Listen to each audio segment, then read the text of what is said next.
सुमन एक छोटे से गांव की रहने वाली और कम पढ़ी लिखी लड़की थी। उसके बावजूद उसकी शादी शहर में एक अच्छे खाते पीते घर में हो जाती है। अरे सुमन, माँ सुबह सुबह मंदिर चली गई है। तुम बिना देर किए मेरे लिए नाश्ता बना दो, मुझे लेट हो रही है। अजी, मैं आपके लिए ऐसा नाश्ता लेकर आऊंगी कि आप तो अपनी उंगलियां चाटते रह जाएंगे जी। उसके बाद सुमन जल्दी से किचन में जाती है। हे राम, रात के सारे जूठे बर्तन अब तक वैसे के वैसे ही पड़े हैं। मैं एक काम करती हूँ, जल्दी से इसे बड़ी वाली मशीन में डालकर धो लेती हूँ। सुमन सारे बर्तन वॉशिंग मशीन में डाल देती है और जैसे ही मशीन स्टार्ट करती है, मशीन के अंदर पड़े बर्तन धर्म धुर्म की आवाज करने लगते हैं और एक जोरदार आवाज के साथ वॉशिंग मशीन की मोटर जल जाती है। हे भगवान, ये क्या, वॉशिंग मशीन में आग लग गई। अरे बेवकूफ, किसने कहा था तुमसे वॉशिंग मशीन में बर्तन धोने के लिए? कल आप ही ने तो मुझसे कहा था जी। अरे यार, वो मैंने डिश वॉशर के बारे में कहा था। वॉशिंग मशीन में तो सिर्फ कपड़े धोए जाते हैं। बहुत ज्यादा नुकसान हो गया क्या जी? अब वो तो इसका मिस्त्री ही आके बताएगा। 8-10 हजार से जेब ढीली करनी ही पड़ेगी। अच्छा, अब मैं जा रहा हूँ, बाहर नाश्ता कर लूंगा। और तुम भगवान के लिए माँ के आने तक घर के किसी भी चीज को हाथ मत लगाना।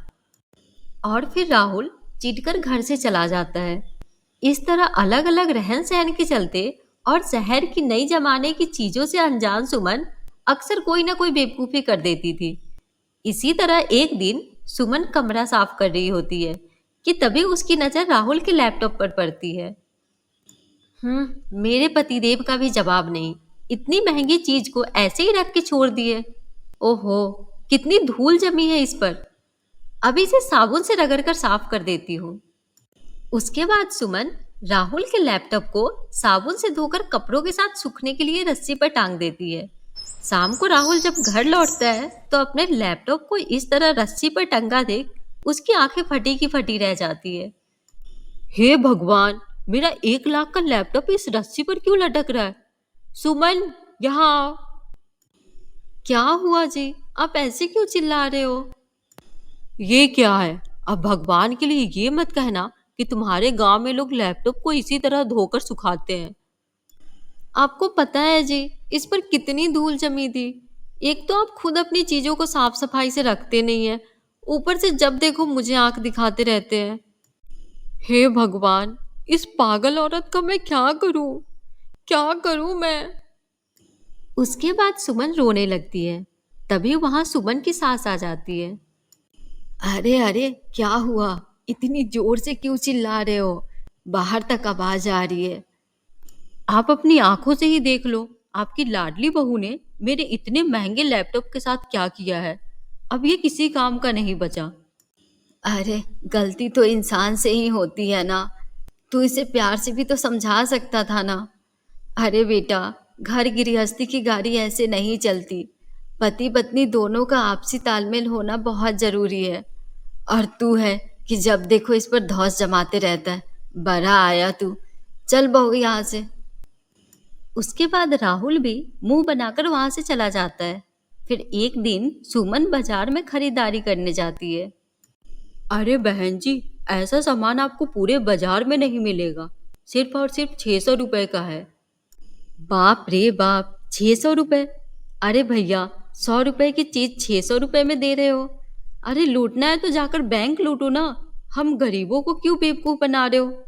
रहने दो जी, नहीं चाहिए मुझे। और सुमन वहां से जाने लगती है। तभी दुकानदार उसे आवाज देता है। अरे बहन जी, सुनिए तो। अच्छा, कितने रुपए देंगी आप? 200 रुपए दूंगी मैं। इससे 1 पैसे भी ज्यादा नहीं दूंगी। अरे बहन जी, ये तो बहुत कम है। एक काम कीजिए, 400 रुपए दे दीजिए बस। 200 से 1 रुपए भी ज्यादा नहीं दूंगी। देना है तो दो, वरना मैं तो चली। अच्छा ठीक है ठीक है, 200 ही दे दीजिए। वैसे भी बोहनी का टाइम है। इस तरह सुमन पूरे बाजार में घूम घूम कर खरीदारी करती है। शाम को जब राहुल घर लौटता है तो घर में सामान का ढेर लगा देख चौंक जाता है। अरे बाप रे, लगता है सुमन पूरा बाजार खरीद लाई। इस औरत के कारण मैं तो एक दिन कटोरा लेकर सड़क पर बैठ जाऊंगा। अरे क्या हुआ? अपने आप से क्या भरभरा रहा है। अरे माँ, ये सब क्या है? इतना सारा सामान खरीदने की क्या जरूरत थी? आपको पता है ना, अभी घर में पैसों की कितनी तंगी चल रही है। क्यों? शादी के पहले तू भी तो घर के लिए इतना ही सामान लाता था ना। अच्छा बेटा, जरा सोच के बता, ये सामान कितने का होगा? इसमें सोचना क्या है माँ? 10-12 हजार से कम में तो बात नहीं बनी होगी। मैं खुद ये सारा सामान हर महीने लाता था। इतना सुनते ही सुमन हंसने लगती है। अरे नालायक, ये सारा सामान मेरी बहू सिर्फ 3 हजार में लेकर आई है। हम्म।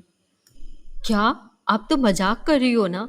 इतना सस्ता सामान सुमन कैसे ला सकती है?